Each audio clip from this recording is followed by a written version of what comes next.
All right, let's return to our story that Trump's statement towards African leaders. We've been following that on earlier.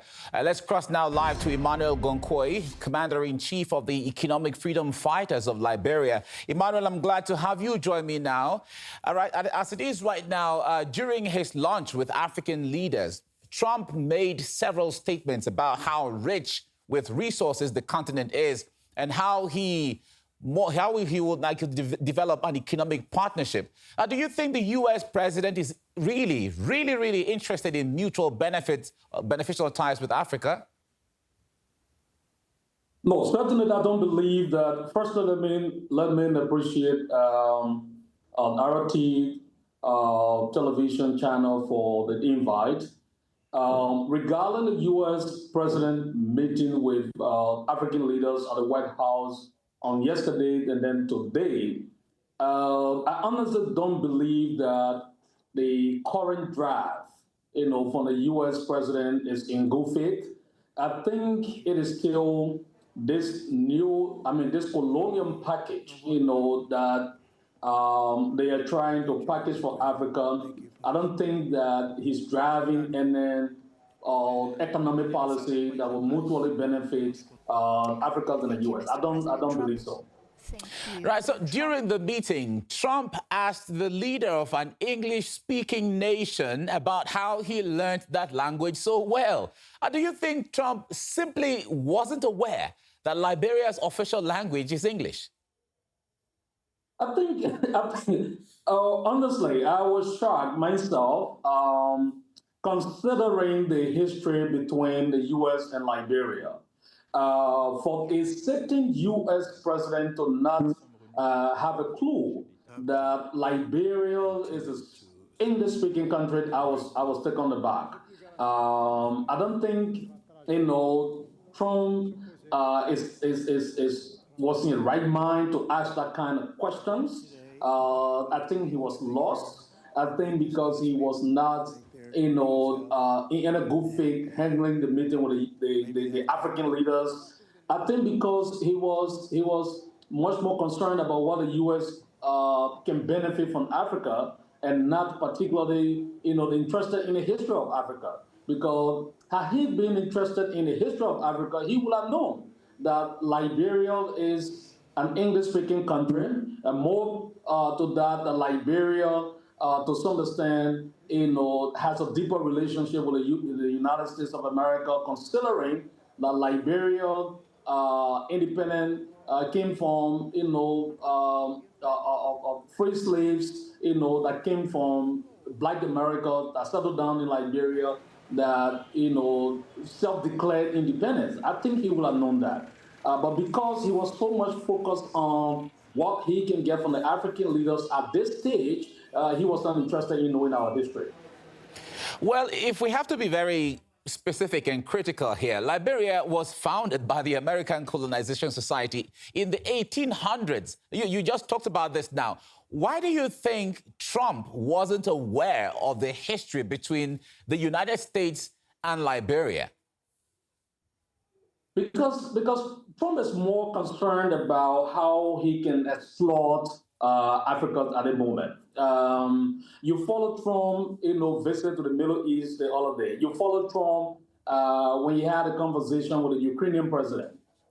It is just odd about how the U.S. new policy, quote-unquote new policy on the Trump administration, how that policy can then be translated into a kind of imperialist tools that will then exploit Africa once again. I think that's what Trump is most interested in, not the history of Africa. And there was another notable flop by Trump. Let's take a look at this. There's a lot of anger on your continent. We've been able to solve a lot of it.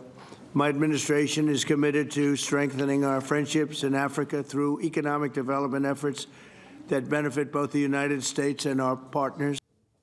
Right. So where could that supposed African anger possibly be coming from? What do you think is the source of those tensions? Well, I don't think, look, every tensions on the continent has always been fueled by Western imperialism and Anglo-Western imperialism. this drive for the natural resources on the continent has always been the source of the conflict on the continent. So for President Trump to say that there's so much anger on the continent, that anger is fueled by this drive for Africa's natural resources. If you look on the continent, who are those that are benefiting from our resources? Just look on the continent. You either find France, you either find the US, or you either find Great Britain, you either find Germany. Those are the people that continue to fuel the conflict on the continent. Those are the people who continue to create the anger on the continent. They are the ones manipulating the minds of other Africans and going against other Africans simply because they want to control the resources on the continent. So if President Trump spoke about so much angers and tensions on the continent, they are the one that created the anger. For example, I give you an example. See what the U.S. African Force Command said about Ibrahim Traore just a few weeks ago, about the U.S. African Force Command threat against Ibrahim Traore. Why are they threatening Ibrahim Traore? It is because they feel now that the gold in Burkina Faso is not landing in the hands, of Western corporations and Western enterprises. So because of that, they are currently issuing threat against Ibrahim Traore. They are telling him that he's not using the goal of Burkina Faso in the right directions. So they are the one that always create the tensions on the continent. So Africa is not just waking up out of a blue sky to create tension because they want to create tension, but somebody is sitting down somewhere and trying to influence the decisions on the continent.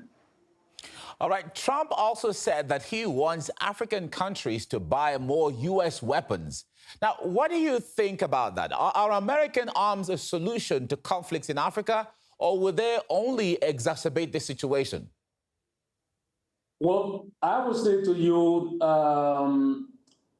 these situations of trying to influence Africans to buy weapons, from the U.S., it's just creating more problem for Africa. It's exacerbating the tensions on the continent. It's trying to create more war. Because I believe that if we drive Africa in the perspective of peace, there will be no market for U.S. weapons.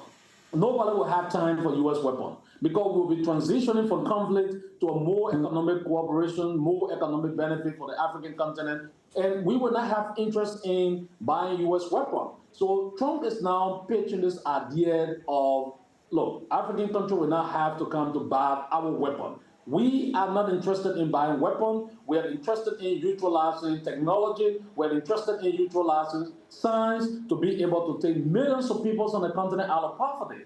The issue of African buying weapons should not be a conversation at a stage because what we are interested in on the continent is how we can take our people out of poverty and how we can create jobs. We have very youthful populations on the continent, and most of our people are languishing in poverty. You see Africans dying every day in the Red Sea. You see people capturing African migrants in the Red Sea in the name of boat capture. People are deliberately murdering our people in the Red Sea, in the Atlantic Ocean.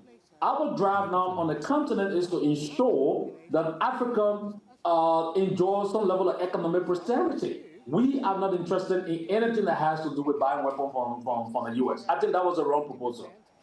All right, previously, Trump had someone interpret Indian English speech into American English. Now, do you think such an action would be conducive to promoting relations between countries? I think that is being sarcastic. For President Trump to say that, I watched that video and I was like, what is he talking about? Because that English was much more understandable. So for President Trump to say, look, somebody will have to come to interpret this English. I think that was sarcastic. I think that is just Trump's own approach of how he subdued people at the White House. I think the White House is no more a White House of leadership. This White House is a White House of a suppressive theory that once somebody enters the White House, you must be suppressed to working in line with Trump in the protocol or Trump or ideas. So I think that was not a good way of promoting bilateral relationship. I think that was not a good way of presenting a country with much more dignity. I think that was very, very denigrating. And that cannot support any bilateral relationship, any group in any bilateral relationship. All right, we have to leave you here now. Emmanuel Gonquoi, Commander-in-Chief of the Economic Freedom Fighters of Liberia. Thank you so much for your time. Thank you so much. I appreciate the interview. Look forward to many more interviews Thank you. on your platform. Certainly. Thank you very much. Thank you.